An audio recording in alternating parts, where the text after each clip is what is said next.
আমাক জুবিনদাৰ বাবে ন্যায় লাগে নে নালাগে? ন্যায় লাগে নে নালাগে? হিমন্ত বিশ্ব শৰ্মা ডাঙৰীয়া জুবিনদাক ন্যায় দিব পাৰিবনে? জুবিনদাক ন্যায় দিব পাৰিবনে? আজি আমি নাজানো নেকি যে হিমন্ত বিশ্ব শৰ্মা ডাঙৰীয়া আৰু মহন্তৰ ঘৰৰ লগত কিমান সুসম্পৰ্ক আছে? আমি গম পোৱা নাই নেকি? আৰু আমি গোটেই খবৰ ৰাখিছো।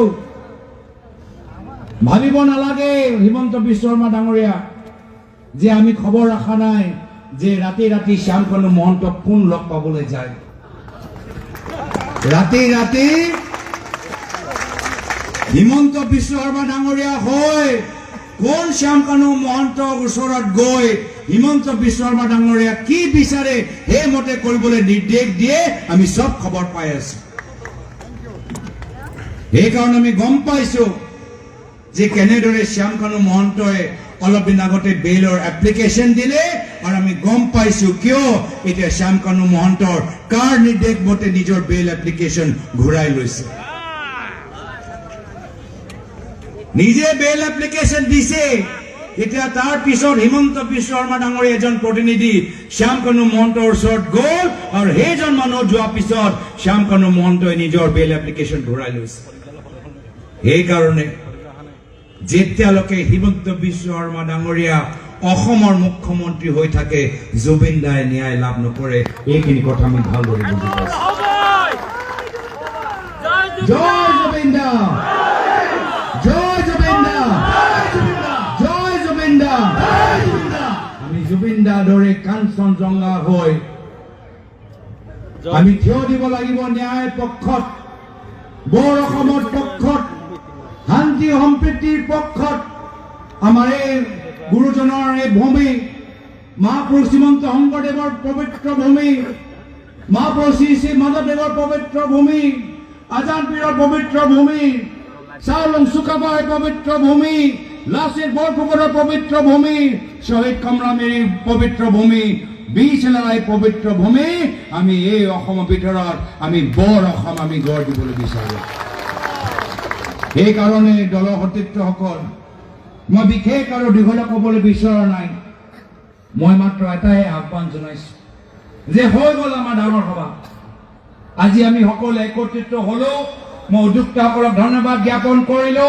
মাজুলী, শোণিতপুৰ, বিশ্বনাথ, লখিমপুৰ, ধেমাজি জিলা কংগ্ৰেছৰ বিষয়ববীয়াসকলক, ব্লক কংগ্ৰেছৰ বিষয়ববীয়াসকলক, মণ্ডল কংগ্ৰেছ বুথ কমিটি BLA সকলক, প্ৰদেশ কংগ্ৰেছৰ সম্পাদকসকলক, প্ৰদেশ কংগ্ৰেছৰ সাধাৰণ সম্পাদকসকলক, প্ৰদেশ কংগ্ৰেছৰ উপসভাপতিসকলক, প্ৰাক্তন বিধায়কসকলক, আমাৰ প্ৰাক্তন সভাপতি ভূপেন বৰা ডাঙৰীয়া সকলোকে মই ধন্যবাদ কৃতজ্ঞতা জ্ঞাপন কৰিছো। কিন্তু এইখন সভা পিছত আমাৰ কাম সামৰণি হোৱা নাই, আমাৰ কাম আৰম্ভণিয়ে হৈছে। এতিয়া আৰম্ভই হৈছে। যুঁজ আৰু গৰম হ'ব, হ'বনে নহ'ব? হ'বনে নহ'ব? যুঁজ এখন হ'ব, যুঁজ এখন হ'ব, যুঁজ এখন হ'ব। আমি যুঁজিম, আমি যুঁজিম, আমি যুঁজিম। এই সাহসৰে লৈ, এই সাহস লৈ, এই আত্মবিশ্বাস লৈ আমাক যাব লাগিব ঘৰে ঘৰে, আমাক যাব লাগিব চুবুৰী চুবুৰী, আলিয়ে বজাৰে বজাৰে। মানুহক আমি সাহস দিব লাগিব। মানুহে বিচাৰে কংগ্ৰেছ আহক আৰু তেওঁলোকৰ ওচৰত যোৱা আমাৰ কৰ্তব্য।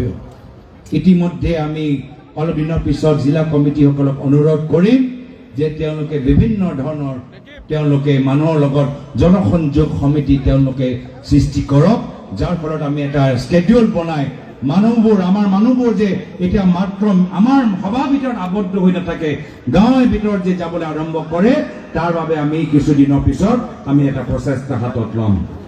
দলৰ সতীৰ্থসকল, এইখিনি কথা আজি মই ক'বলৈ বিচাৰিছো। পুনৰবাৰ পলমকে হ'লেও ভোগালী বিহুৰ ওলগ যাচিছো, অসমীয়া নতুন বছৰ শুভেচ্ছা জ্ঞাপন কৰিছো। আপোনালোকে আগবাঢ়ি যাওক, কংগ্ৰেছ অহাটো নিশ্চিত। এইখিনি কথা কৈ ইয়াতে নিজৰ চমু দুআষাৰ সামৰিছো। ধন্যবাদ। জয় হিন্দ, জয় অসম, জয় সংবিধান, বন্দে মাতৰম। জিন্দাবাদ, জিন্দাবাদ, জিন্দাবাদ। নতুন বৰ অসম গঢ়াৰ অন্যতম সেনাপতি প্ৰদেশ কংগ্ৰেছৰ সন্মানীয় সভাপতি আমাৰ সকলো নেতা গৌৰৱ গগৈদেৱক মই ধন্যবাদ জ্ঞাপন কৰিছো। ইয়াৰ পিছতে মাত্ৰ 2 মিনিটৰ কাৰণে শলাগৰ শৰাই আগবঢ়াব লখিমপুৰ জিলা কংগ্ৰেছ কমিটিৰ প্ৰশাসনিক সাধাৰণ সম্পাদক সঞ্জিত দাসে। সন্মানীয় আজি সভাপতি উদয় প্ৰভৃতি সন্মানিত সদন, আজি আমাৰ মাজত উপস্থিত থকা APCCৰ সন্মানীয় সভাপতি শ্ৰীযুত গৌৰৱ গগৈ ডাঙৰীয়ালৈ আমি শলাগৰ শৰাই আগবঢ়াইছোঁ।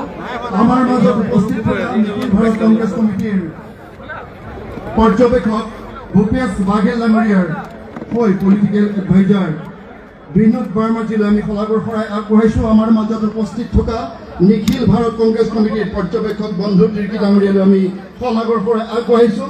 আমাৰ মাজত উপস্থিত থকা নিখিল ভাৰত কংগ্ৰেছ কমিটিৰ সম্পাদক তথা ইনচাৰ্জ মনোজ চৌহানজীলৈ আমি অশেষ ধন্যবাদ আৰু কৃতজ্ঞতা জনাইছোঁ।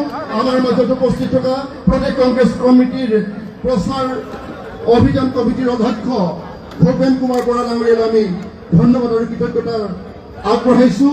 আমাৰ মাজত উপস্থিত থকা APCCৰ ৱৰ্কিং প্ৰেচিডেণ্ট ৰজনীনা তিৰ্কী ডাঙৰীয়ালৈ আমি জিলা কংগ্ৰেছৰ তৰফৰ পৰা শলাগৰ শৰাই আগবঢ়াইছোঁ। আমাৰ মাজত উপস্থিত থকা প্ৰাক্তন কেন্দ্ৰীয় মন্ত্ৰীদ্বয় পৱন সিং হাতৰা ডাঙৰীয়া আৰু ৰাণী নৰ ডাঙৰীয়ালৈ আমি জিলা কংগ্ৰেছৰ তৰফৰ পৰা শলাগৰ শৰাই আগবঢ়াইছোঁ। আমাৰ মাজত উপস্থিত থকা আমাৰ APCCৰ ভাইচ প্ৰেচিডেণ্টসকল ক্ৰমে RP শৰ্মা ডাঙৰীয়া আৰু সন্মানীয় ঘনপ্ৰসাদ গোহাঁই ডাঙৰীয়াকে প্ৰমুখসকলে উপস্থিত সকলোক আমি শলাগৰ শৰাই আগবঢ়াইছোঁ। আমাৰ মাজত উপস্থিত থকা APCCৰ জেনেৰেল ছেক্ৰেটাৰী আৰু সম্পাদকসকললৈ আমি শলাগৰ শৰাই আগবঢ়াইছোঁ। আমাৰ মাজত উপস্থিত থকা 4খন জিলাৰ APCCৰ